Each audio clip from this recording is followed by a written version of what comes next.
Welcome to the OC24 podcast, where we've taken some of the best talks and discussions from this year's 24-hour conference on global organised crime, which showcases some of the most interesting research into organised crime around the world. This episode is called Organised Crime in France. Hello everyone, good evening, good afternoon. Welcome to this new panel of the 24-hour conference on organised crime. I'm really happy to be here with a fantastic panel this evening to talk about organized crime in France and how this notion and this concept is actually problematic in the French debate, scientifically, politically, and also in the public debate. We'll be waiting a few minutes for people to come in, but let me first introduce, in the meantime, our panelists tonight. We have three researchers in their own way, meaning in different type of research. We have a PhD candidate from the Corsica University, Tommaso Giuriati. Welcome to the conversation, who will be presenting his findings on organized crime in south of France. We have a journalist tonight as well, and a researcher and an expert on the mafia concept in the French debate, Jacques Follorou. Welcome. I would say an activist, but I don't know if that term would apply, would satisfy you, but actually an expert from a civil society organization, Crime Alt, Fabrice Rizzoli, who is joining us as well tonight and who will be talking about why it's so difficult in France to talk about the mafia and organized crime.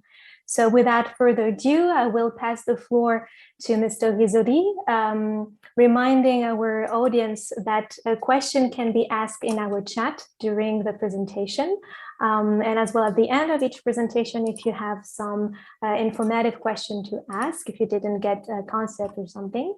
And I will open the floor at the end of the three presentation for the discussion. But for now, Mr. Rizzoli, please, you have the floor. Thanks. So welcome for my speech, analyzing organized crime without academic sources. No problem to be an activist tonight, even if I'm a PhD graduate and teach in university, but today it's a good job for me to be the activist.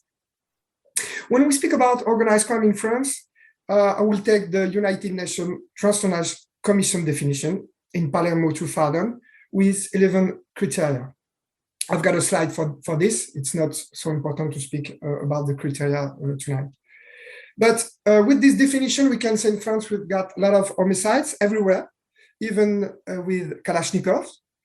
In Corsica, in the last 30 years, we had 30 homicides per year for 3,000 inhabitants, which is a rate very, very strong. French youth are the ones who smoke the most cannabis in Europe. So it means that in France, we have a lot of drug trafficking. French criminal groups are not so visible in the media, except how with the new news channels, but it's very superficial. It's not an academic subject. And the link between corruption and politics and politicians, is not studied. We've got an important economic criminality, but we are not sure that the link with organized crime is always active, because the sources, we have a lack of sources. So we are going to speak about that and be careful to geopolitical representation too. This is the definition of organized crime by the United Nations. About the institutional source, sorry for the bullet points. Of course, you've got every criminal statistic in every democratic country. You've got institutional reports.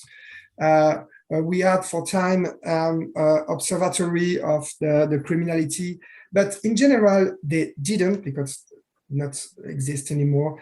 They didn't study organized crime. We've got some exceptions. We are going to speak about this.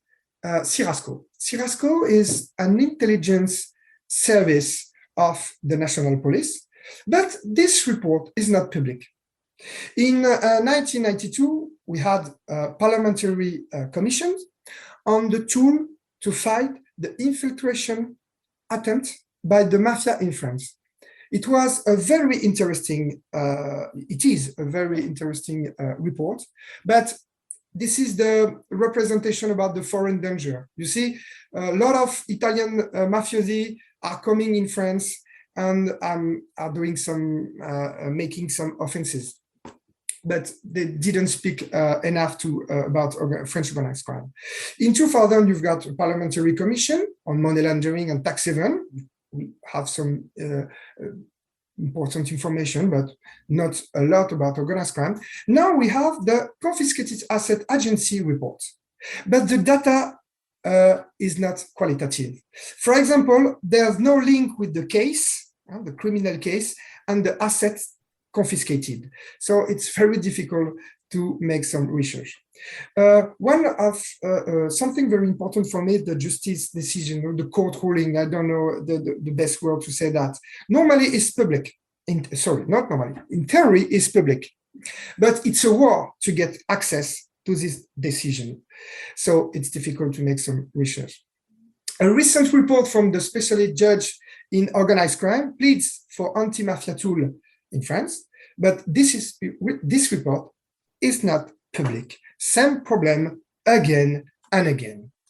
About scientific source, of course, there are some academic source, academic papers by Nasser Lalam, Jean-Louis Briquet, Laurent Mukieli in this academic center, but to my mind, there's no continuance in this study on organized crime. I will let Tommaso Giuriati criticize my negative analysis. About the journalistic source, we've got a lot. We can read the stamp every day, but it's better to read the local one. You've got a website, crimorg.com. It's for organized crime in the world, but you have all the news on French organized crime. So you've got a lot of books by specialists, as Thierry Colombier, Jacques Follorou, Philippe Pujol, Xavier Meunier. As you see, this picture, this is my teacher briefcase, because it's impossible to study organized crime at university. So for the synopsis, I had to bring my own books for my students. It's very easy, but it's important to do it. So what do the sources say? First, representation. Maybe we have an invasion of foreign mafia. The statistic said the opposite.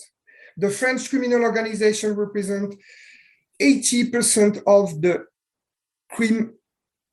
criminal offense, sorry. So it means drug trafficking, extortion, kidnapping, money laundering.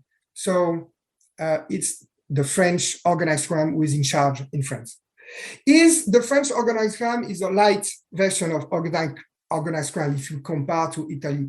Maybe, but in the same police report, we read that there is an adaptation to globalization with sophisticated financial arrangements to launder money, especially in Corsica. So it's not a light version to my mind. And there is a debate in France that there's no French mafia, but we can read sometime there is a mafia organization. It means very strange that we don't want to recognize the existence of mafia, but sometimes because they are very powerful, we can say it's a mafia type. What's the typology of the French organized crime? There is two big category. Classic one, the Corsica is number one, for example, but we have some a gangster like this in Marseille, Grenoble, Paris, in the north of France. And we speak a lot in the sources about the criminals organization of the disadvantaged housing area. We call that the cité in French. We call that narco-banditisme, narco-criminality, narco-bosses, okay? What they are doing drug trafficking, of course, racketeering, attack of armored cars. It was a specialty of French organized crime in Europe. Slot machine management, waste trafficking, even if the sources are not enough, but I'm trying to see something. Money laundering, of course, there is the huge immunity about money laundering because it's very difficult to make the proof in court. Okay, but we have some recent case, very interesting, with a lot of money laundered just for cannabis trafficking. But we don't have access to the court rulings. You write to the court, they don't answer you. You send an email, they don't answer you. You don't have it. So sometimes you have to be a friend of a journalist. He give you this document. You've got, of course, a lot of economic fraud. You see corporate fraud.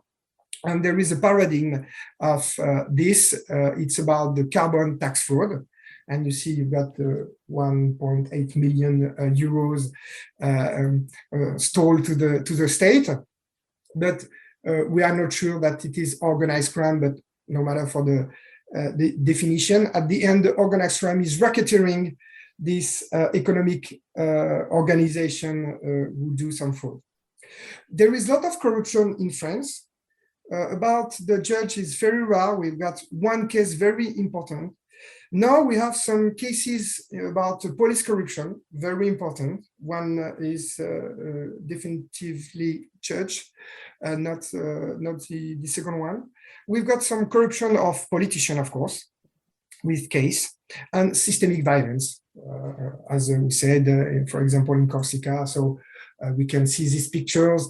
Of course, it's 10 years ago, but you can see the situation very incredible for this small island. About drug trafficking, we have a very important study made by academic researcher. You've got the name, and you have some figures about, for example, the turnover of the drug trafficking in France. So they said 3 billion, and the Sirasco said 2 billion 4 years before. Some figures are very important. For example, we can say that 240,000 people involved, which is very important. You've got the people can earn some money with drug trafficking. And to my mind, there was a lot of impunity for the wholesaler who were based in Morocco, Spain, Santo Domingo, and Dubai, but it's changing. We will speak about that if you want. Of course, I told you the impunity about money laundering because it's very difficult. In the Atlas des Mafias, which is the beautiful sources, but there is only 2 or 4 pages on the French organized crime, but it's a very important sources about geopolitics of crime. You can see the representation of this settling of score in Marsilia, but it was, you see, 8 years ago. We don't have this continuum, okay, of study. If we speak about, we want to deal with the corruption, I want to show you something, sorry for the picture in France, but the Giuriati case in Marseille. So we have an action about from the justice. Politicians, not only politicians, civil servants and entrepreneurs are convicted for corruption offense. They are linked to organized crime actor. If you read the book of Xavier Monnier, Philippe Pujol, and if you see other case in Corsica, if you read Jacques Follorou, you see some link with a politician. But in general, gangster are tried separately. So you can have, or you have to work a lot to make a geopolitical framework, but the sources, to my mind, it's a problem to do this framework. And I would like to conclude. I have a dream of an independent resource center on organized crime in France with civil servants, academic researcher, journalist, activist, whistleblower. It will be very, very efficient to my mind to understand organized crime in France. It's time for me to let Tommaso, Giuriati, and Jacques Follorou speak. Here are the sources. Thank you. Thank you very much, Fabrice, for this very interesting presentation. And of course, I didn't put into question your academic credits. I was just pointing out the case that you wanted to make today. So without further ado, I will give the floor to Tommaso Giuriati, who will present his research on organized crime in France, showing that there are sources, there are ways also to present them differently.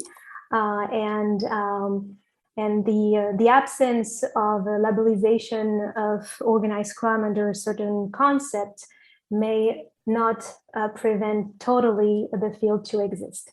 So, Tommaso Giuriati, you have the floor. So, yeah, there are some sources. Although the concept of mafia is hard to keep, and I totally agree with you, Fabrice, on the fact that there are scientific researchers, but in those it's rare for researchers to mobilize the concept of organized crime when they're looking at the French field, meaning that the most of these researchers go to look at some at one single illicit market, and that's the difficulty. Or we have journalistic sources which try to explain, but it's not totally their work. It is partly. And I also really agree with you when you say that it's a war to get judicial sources. That's my main that are my main sources for my PhD, because even though we had the authorization of the Procureur de la République, meaning the boss of the appeal court. Sorry, I don't know the translation. Well, we had to wait a year and a half to get the files to analyze. So it was kind of huge. Then, I'm sorry, since my English is bad and the time is limited, I will try to read, but understandably. Everything that is not so clear, please feel free to ask after this presentation. So, at first, good evening or morning or afternoon. I don't know if there's some people from US or Australia or China. So there are some exceptions, and we actually have two publications that explicitly mention the existence, more than this, that question the existence of organized crime. So one is an author that you already mentioned, Nasser Lalam, who published in the classic review with Cyril Fischnaut, sorry for the pronunciation, an article Tommaso, I'm sorry to interrupt you. We don't hear you very well. Could you please now, check is it better? It is better a little, yeah. Your mic was, okay. There was something on your mic. Yeah, sorry. So there's an article from Nasser Lalam on how organized is French organized crime, and then Jean-Louis Briquet published a chapter trying to argue what the French mafia would be on working on a Corsican case. Of course, I was ready to mention the journalistic value, but you already did, and that's great. And what I'd like to point out is also that there's you see, there's no historical mafias in France, so that's quite evident. And what's interesting is that in the 70s, the Americans and part of the political class tended to find these historical mafias in an organization that was actually forged by Ian Fleming, the author of James Bond. So it was called the Union Corps. It was took by the Time Review. It was mentioned in the McClellan hearings that most of you must know. Actually, as shown by Jacques Follorou, among others, and Alexandre Marchand, this organization never existed. So it's quite evident there's no historical mafias in the sense that we tend to attach to Italian historical mafias. Or maybe some power syndicates, but Fabrice, you already mentioned it, and it's great. So I will go straight to my thesis.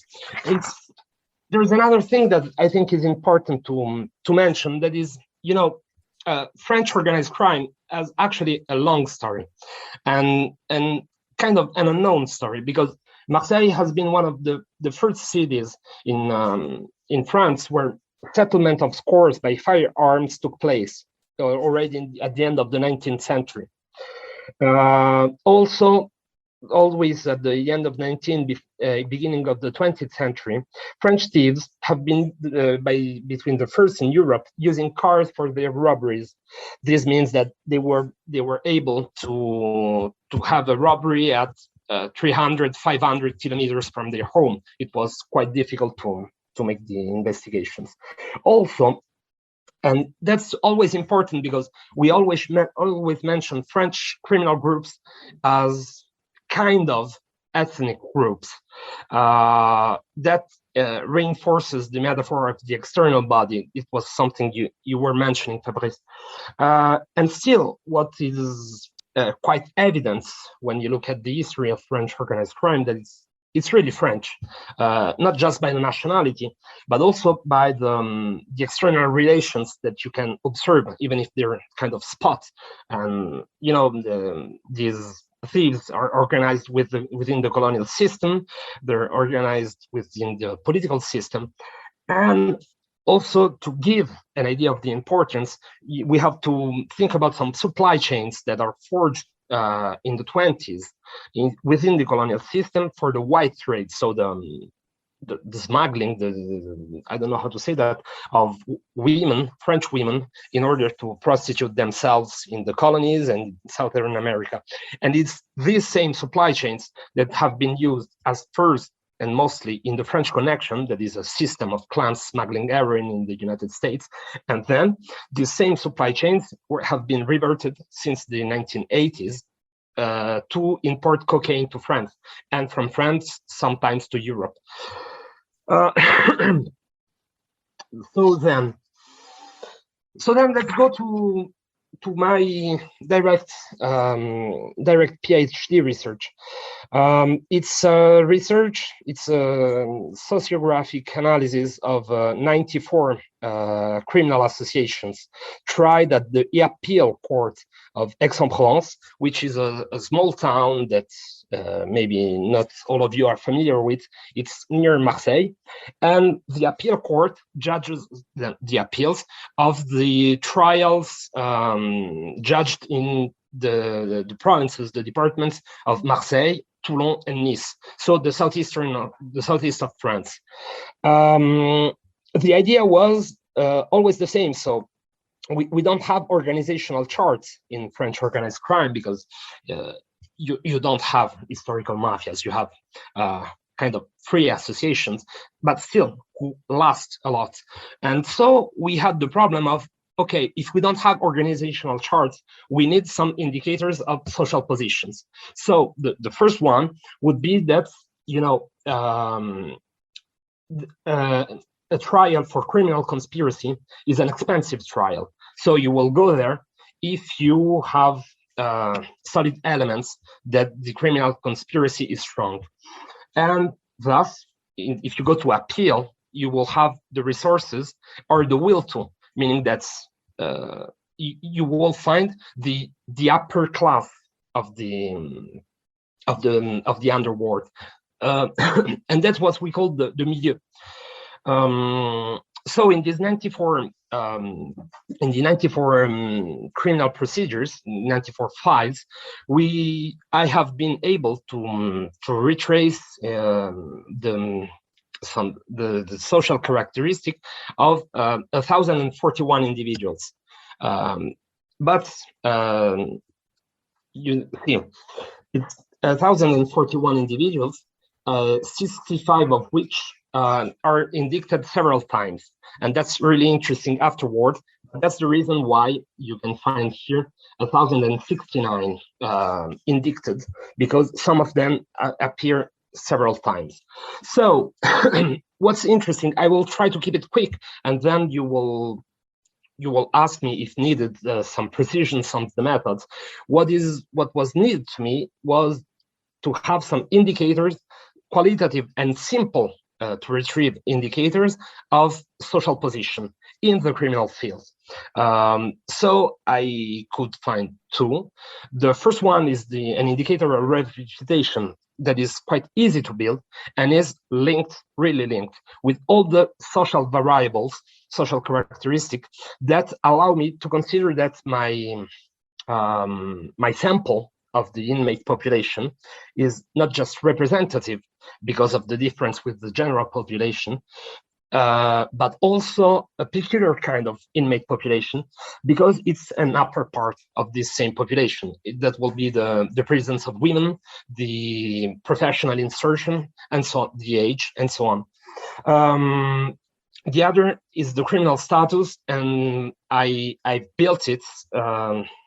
Sorry, it's a little messy, but just to understand the dynamic and go on, I've built it with assigning a value to the role played by each individual in the criminal association, and then weighted this value with the importance of the criminal association itself based on other indicators. These two indicators were necessary to verify if these, I call them couriers, passeurs. It's a tentative of translation, and I was not satisfied by brokers because they play a specific role in the drug markets. So sorry for the translation. And what was important is, can I consider the presence of couriers that is just people appearing in several criminal conspiracies as a qualitative indicator of in-betweenness centrality? So can I consider the presence of these couriers as some interlock links between criminal procedures? And here you can see a chi-square test indicating that these two qualitative variables, as it is constructed right now, it's just a qualitative variable. They are really strongly linked. This is interesting because it allows me to keep this graph as valid. What is this? That's, we could call it like a photography of my database, in where each node is a criminal procedure. The size of the node is the number of the individuals indicted in the criminal proceeding, and the color is the core business, so the principal market in which the association, the criminal enterprise is active. So there's several things that are interesting to me, and that need more work, more researchers, more PhDs, and more financing of research, which is quite sad in France because it's not so a happy time. So you see, the green nodes are drug traffickers, and it's light green, middle green, and dark green for just local resellers. That would be light green, like this one or this one. This middle green will be groups, associations that import in wholesale and resell locally. And these dark green groups will be just enterprises that work only on the wholesale markets. Also, and sorry, just to conclude, the pink one will be pimping. The orange one will be organized thievery, that's almost absent, and the blue ones will be extortion, so private protection, association enterprises. So interesting facts. There's everything is according with the existing literature made on other case studies, other fields, but it has never been studied like this in France. So having this photography is, to me and to other people, really interesting. We can discuss it if you wish. So the first information is there is porosity between markets. The second information is something like expected. We have a huge block in the middle, and a lot of people not linked to this huge block. This means that the presence of the couriers indicates the existence of structural holes in this milieu, which was expected but not determined in advance. And this presence of structural holes allows to explain some relations of power within the criminal milieu, and thus to suggest a position of illegal governance, meaning the capacity of to regulate the criminal markets, the criminal underworld, because it's actually, as you see from the different markets that these groups can invest, more than a market, it's kind of a field. So that's it. Thank you for listening, and I will be happy to precise everything needed with the questions. Thank you very much. Thank you very much for your very rich presentation and all the investigative work that you've been doing.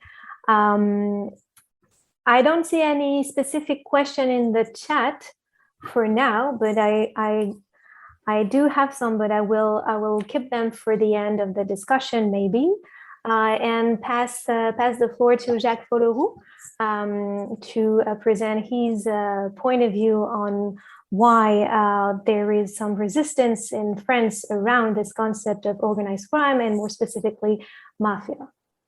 Okay, thank you, Deborah.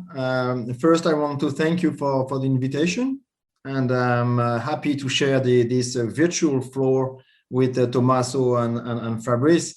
And really, this worldwide conference is a symbol. It takes a part, you know, in the ongoing process of understanding how the organized crime, whatever form it can have, harm our open societies and our democracies. Fabrice and Tommaso have already pictured the French organized crime, so I might be more useful if I try to point out the various reasons that makes France so reluctant to accept, or at least to acknowledge, the presence of a French mob on its soil. To illustrate this, I will focus and base my point on the only, in my point of view, French criminal phenomenon that can really be seen as a mafia, the Corsican organized crime. I've been working on these guys for almost 20 years. So, I'm not going to talk about their history.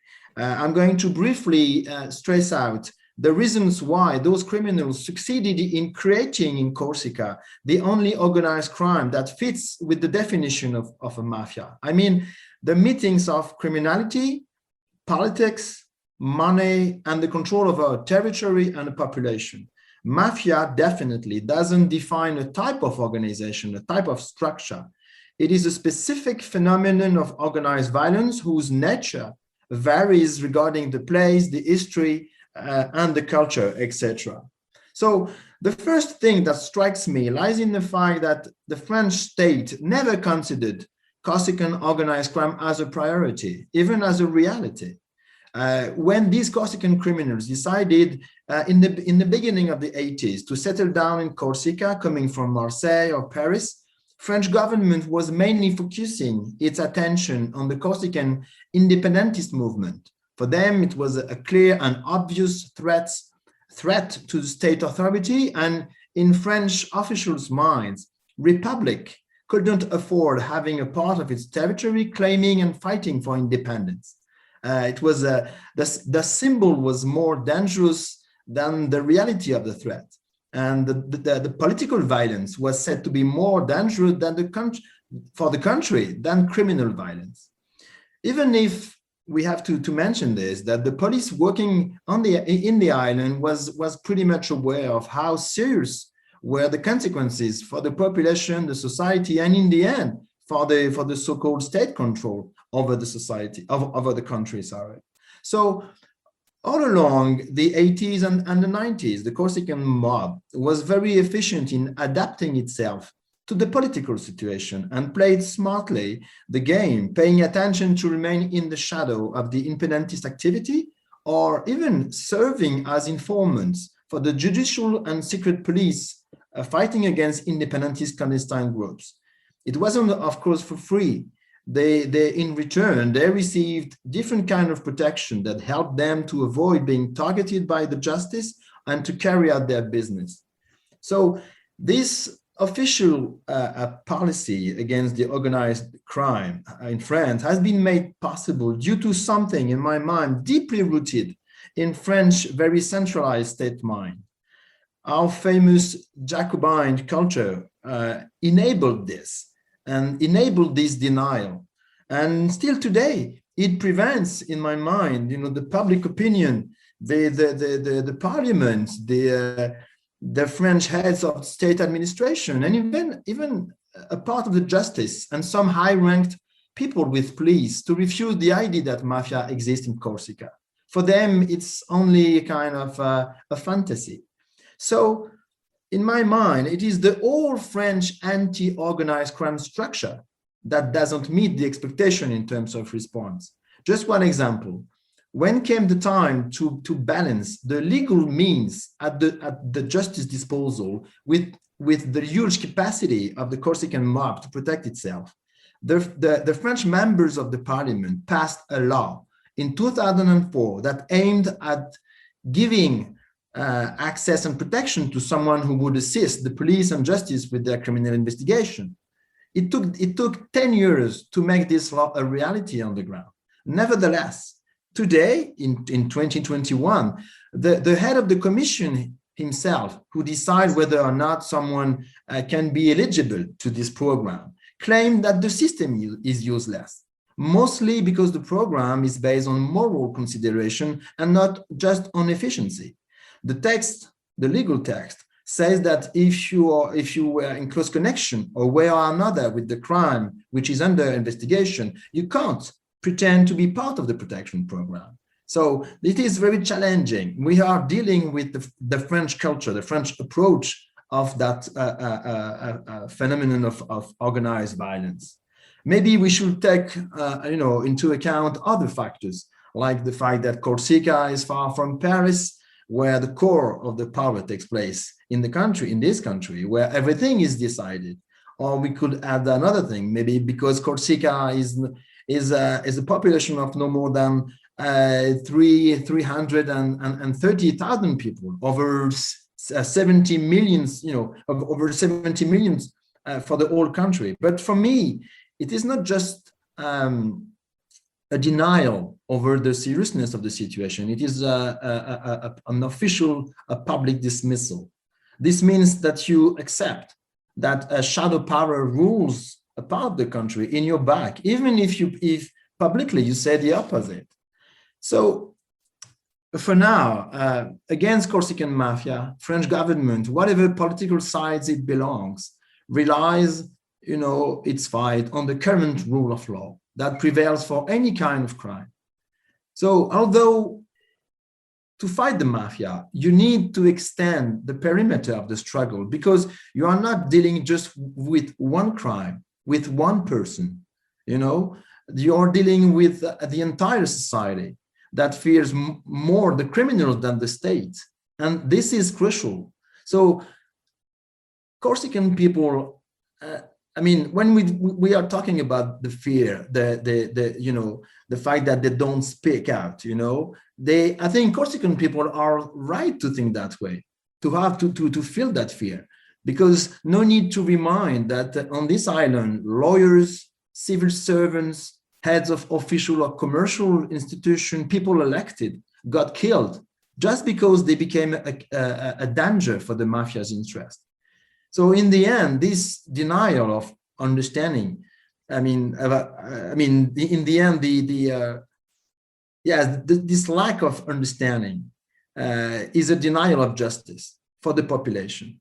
And honestly, I think regarding the what's at stake, the criminal threats and its impact on the Corsican society, I think it sounds like a cynicism at the French government level. There might be a difference with the local level.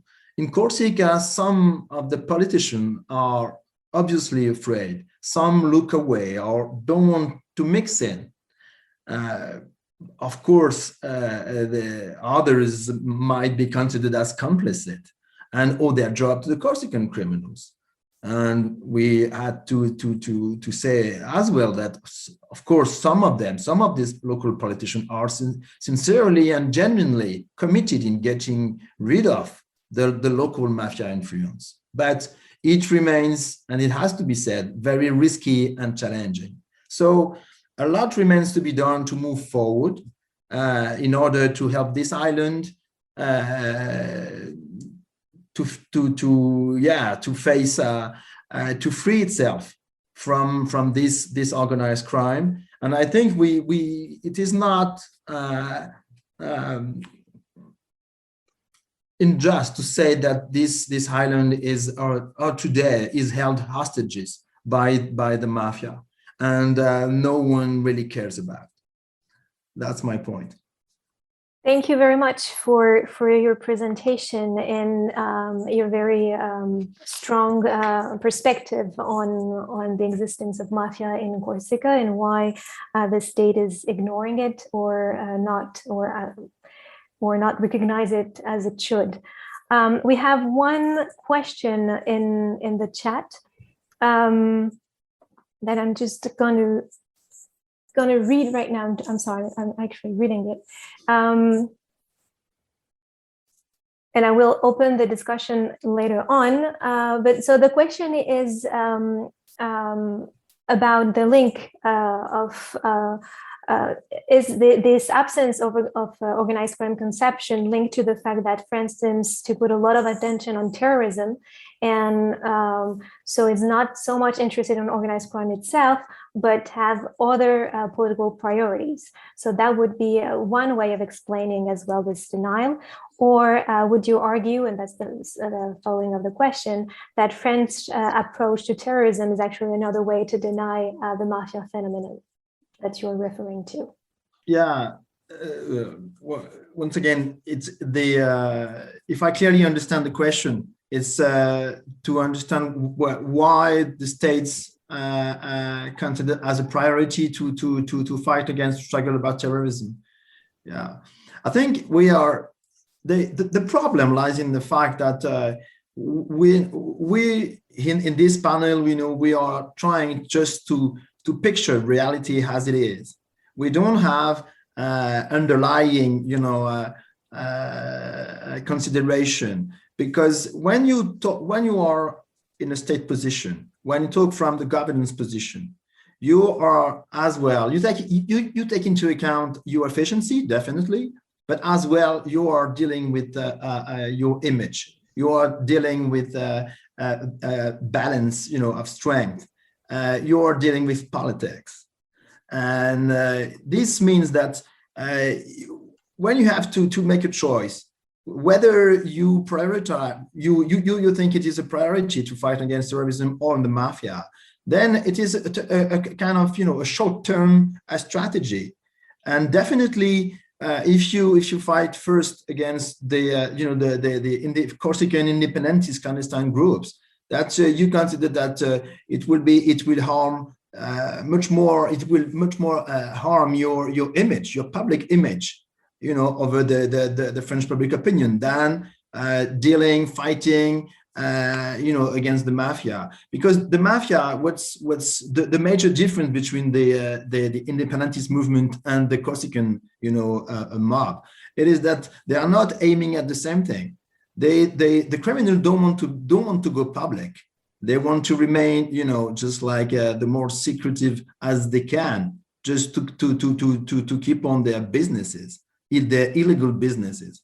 So I think it's a kind of it has much to do with cynicism in my mind. But let's give the floor to Tommaso and Fabrice on this point. Thank you. Would you like to respond right away to this question, or may I add mine to those?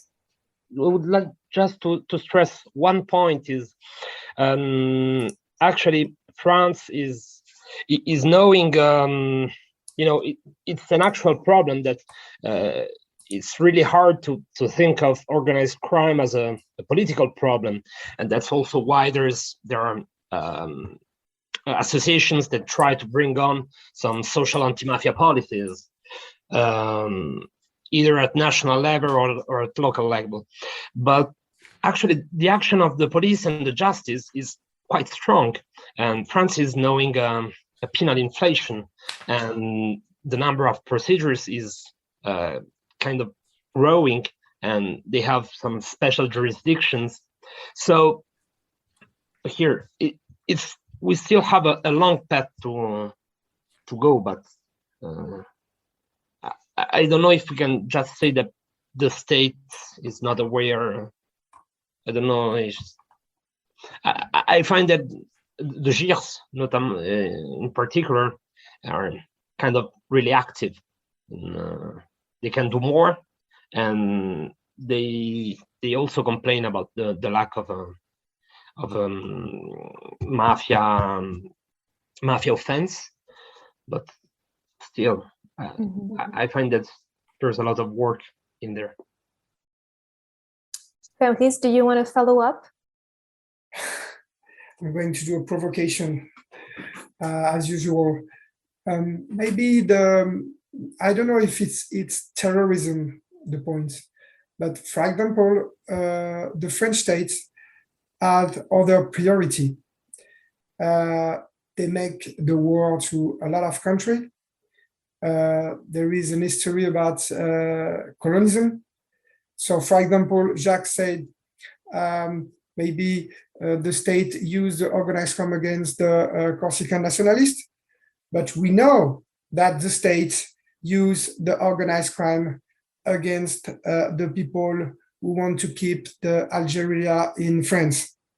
So if you take our state with the nuclear weapon, the nuclear energy, the fact we are all over the world, we have the Francophonie, okay? So for politicians, for example, organized crime is something not interesting. Of course, there is some cynicism, of course, there's some priority. So this is a country different from Italy, for example. It's not the same state, it's not the same history. And organized crime is not considering that something dangerous, to my mind. Thank you. So if you allow me, I would like to add on what have been said and try to understand the whole exchange here. That so we've tried to underline some reasons why the organized crime in France is not well recognized in the research field or at the political level. A few areas where pointed the lack of access to data, even though they do exist, the transparency of the data themselves. I understood there is also a problem of terminology and conceptualization behind the term of organized crime and mafia per se, but also some political interest of denying its own existence. So my question, if I did understand each of those perspectives, and it's a question that I'm building on Anna Sergi remark in the chat, but I don't know if she has actually a mic too and would like to take the floor to expose her point of view. But the question would be, so is it only a cultural matter? Is it only a categorization and a conceptual problem? And is there any other way to explain this denial? And then what kind of difference it would make if we actually label criminal activity that happened in the territories as mafia linked or not? So that's the question. Can I answer? Because I will find an example of what I said just before, please. For example, if we speak about the money that the state gives to the justice in France. 10 years ago, the budget of the Italian justice was double that the French one. We speak about France, a high, powerful state, war, United Nations, etc. The budget of justice of Italy was the double of France. So if you don't look for something, you can find it. For example, to my mind, the French justice didn't do something very efficient against organized crime, but it's changing. About 10 years ago, they began to modernize the justice tools against organized crime because you've got some European directive to say to the state to do it. So 10 years ago, they began to make confiscation against organized crime. 10 years ago, they began with the intelligence service of the National Police, Sirasco. Not 10 years ago, but they vote for a statute of a witness protection. There was a huge problem. Jacques spoke about it, but it's changing, okay? But if you just explain of what's the money we give for the Dutch justice in France, you're not surprised that you don't fight the organized crime. Thank you. Jacques, Tommaso, Yes, you yeah. want to? If I may, just like take the floor. Yes, you Deborah, you mentioned the cultural differences and different approach and cultural aspect of the problem. It is definitely we undermine this aspect, but I think that the way France, our country, is dealing with the organized crime threat or the mafia influence of our society. That takes us back on the way they. Let's talk about France. I think it refers to the way the French state has been built. It refers to the place of this state in regards of the democracies, of the parliamentary powers, of the regional powers, institutional, political. We are dealing. We're not just dealing with crimes, fight against criminality. We are as well talking about the symbol, of the authority. And when in Italy, and Fabrice knows more about this, but when the Italy, has to respond to the Sicilian mafia violence, it was decided because first this violence, reached such a level that it was impossible to bear. It was unbearable for the Italian state, even though the history of this state, was quite different compared with France, and we all know about this. But back to France, it is still really difficult when we talk with the people in the French administration, when we talk about this threat represented, by the Corsican criminals. They don't see the concern. They don't realize that. They say you overreact. You analyze the problem for whatever reason, even if you have good relationship with the person you're talking to. So that's why we need to go beyond the only lack of data. You're perfectly right to mention that. It is the first point, even though I'm not facing that kind of difficulties compared with Fabrice or Tommaso. But we are dealing with many things, many different levels. That explains in the end, why in this country it is so difficult just to talk very, peacefully about mafia, And one more thing I would like to add, to mention, is the fact that I'm really surprised by in this country, definitely, by it's almost the ignorance, when we talk about mafia in France, they all have in mind the Sicilian model of the mafia, or it is pretty obvious. That's regarding the country, we are not talking about the same kind of mafia organization. If you are talking to the Georgian mafia, to the Japanese mafia, and so on and so on, even within the Italy, like Camorra and Ndrangheta and Cosa Nostra, they are not organized the same way, definitely. So we need to put an end at this false debate. It is a dead end discussion talking about this conceptual discussion about that.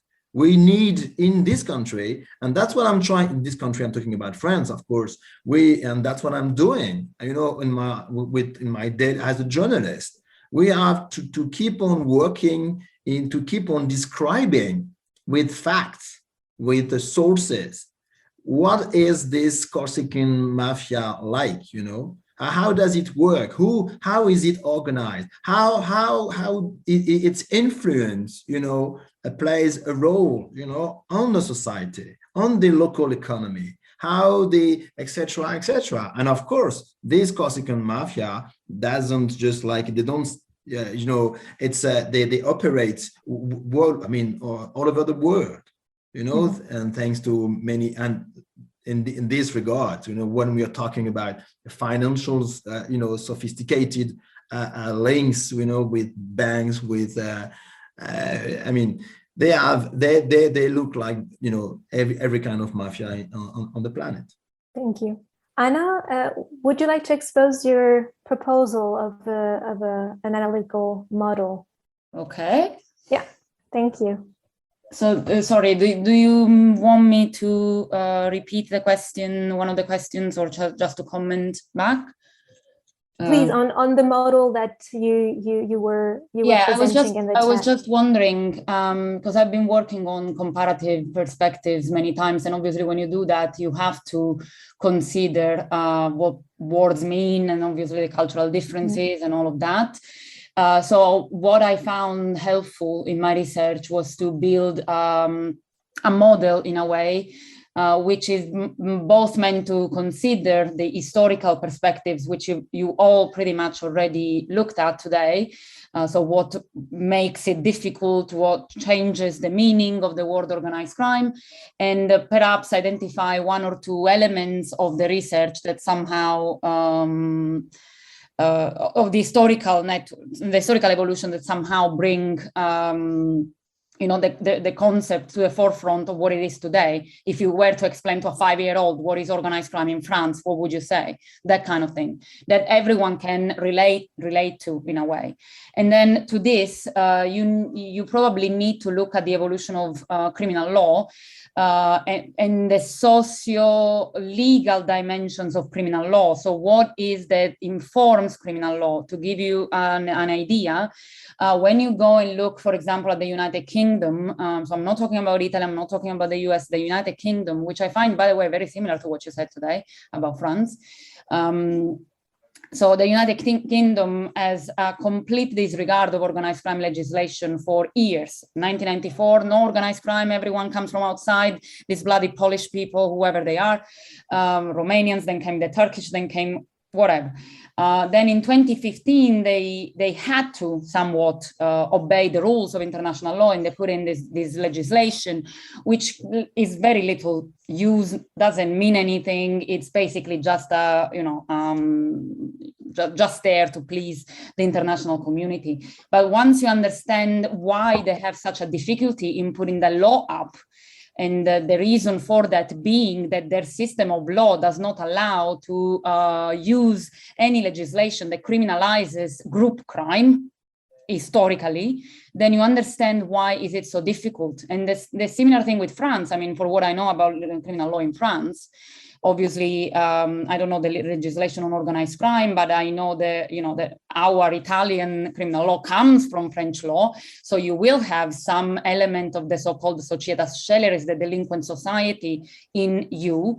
And therefore that understanding how from that you arrive to today's legislation will tell you what is the idea of group crime and why is it the group crime can be attached only to certain crimes and not others.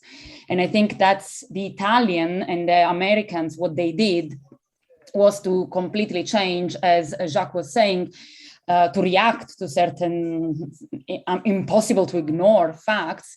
But in order for you to understand why, and to actually put up the discourse, you probably need to understand at the very beginning what makes the norm of organized crime the way it is. And obviously why you say it's not enough, fine, but there are reasons why it's there, and those reasons are the first point. So I don't know if I was clear, but I'm happy to give any other input or readings or whatever. Thank you. And just to answer quickly to a part of your question, because that's the only one I can answer to. On the historical point of view, yes, you're definitely right. France sanctions criminal associations since the Napoleonian Code, so since 1810. And the model is a type of gangs that was called chauffeurs, meaning burners, because they were organized to go into isolated house and burn the feet of their victims in the chimney in order to extort them. That was the model. So the very important dimension in order to prosecute someone for criminal associations was the existence of an organizational chart.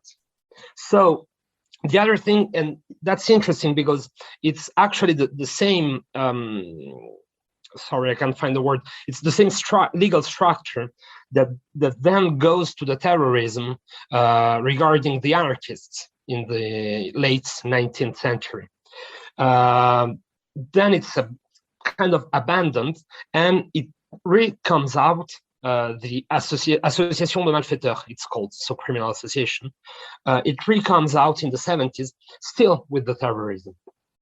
And on this path, because of the difficulty to prosecute anarchists with this inculpation, with this chief, it was changed, and France got out the dimension of hierarchy.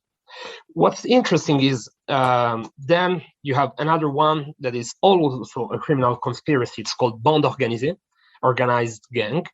And what the Cassation Court very recently, so sorry, I just skipped towards a century and a half.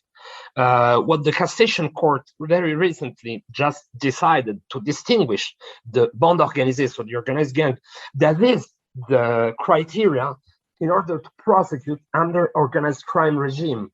And this means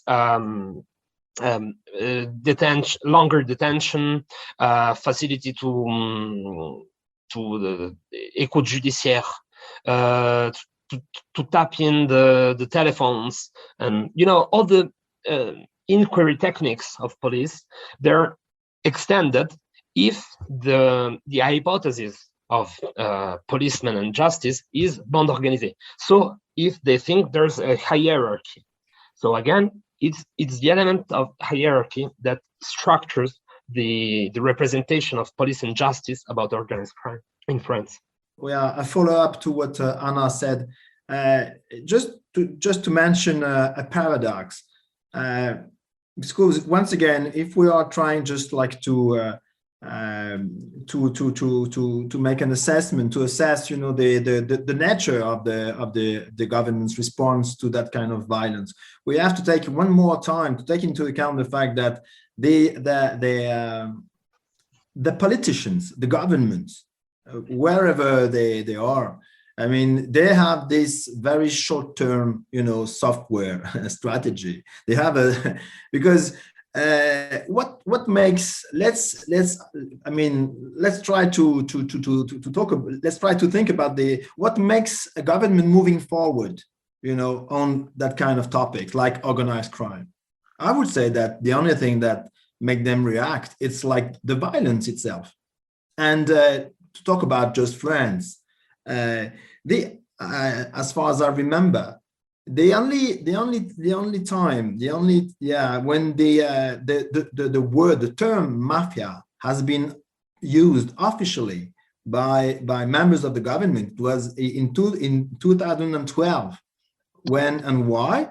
Because one of the prominent Corsican lawyer, Antoine Solacaro, was killed, and shortly after, you had the head of the commercial institution covering the southern part of Corsica, who was killed as well. And then the Prime Minister and the Ministry of Interior, they used the mafia. They said publicly, yes, we are facing we have a mafia problem in Corsica. And since then, nobody said, nobody used that word anymore. And the problem lies in the fact that very recently, 6 months ago, one year ago, so in 2020, you had the highest, representative of the state, of the government in Corsica, a woman, and she was asked by some journalists, local journalists, okay, do we have a mafia problem in Corsica? And she said no. She said no, it's not a mafia here. We have some we have a criminality as subject. We have that kind of thing, but no mafia. And even the highest level of the justice on the island, the Procureur General, he denied that too. We say no, we don't have any mafia in Corsica. So that makes things difficult to describe, to really establish a shared common assessment over that phenomenon of organized violence that pressure all society and the territory, the Corsican territory. Thank you for this addition. I understand there's a lot of actually political interest behind this denial, and I would maybe suggest that this is a reality in many other countries also in the world, not only in France. Our session is coming close to an end. I would invite you, if you have a last comment, to make it now. Otherwise, would you like to add something, maybe Fabrice, on what have been said? No, you're okay. So let me thank you all for all your contribution and the discussion today. I believe all your inputs will serve the cause of highlighting that organized crime do exist in France, even if the politician and the government might not label it as such or recognize it as such. And that the discussion continues, and invite you all to continue watching this wonderful conference worldwide. And let me thank you all, and thank you to the organizers as well for this great opportunity to discuss organized crime throughout the globe. So we'll leave you here. Thank you, everyone. Thank you for listening to the OC24 podcast. For more talks, have a look at the podcast feed on whichever platform you use. There are loads more to listen to. Video versions of these talks are also available on the Global Initiative Against Transnational Organised Crime YouTube channel. If you would like to share these talks around, we ask that you use the hashtag OC24 and let us know what you think. The 24-hour conference on global organised crime is brought to you by the European Consortium of Political Research Standing Group on Organised Crime, the Centre for Information and Research on Organised Crime, the International Association for the Study of Organised Crime, and the Global Initiative Against Transnational Organised Crime. For more information, head over to oc24.globalinitiative.net. This has been the OC24 podcast from the Global Initiative Against Transnational Organised Crime. Thanks for listening.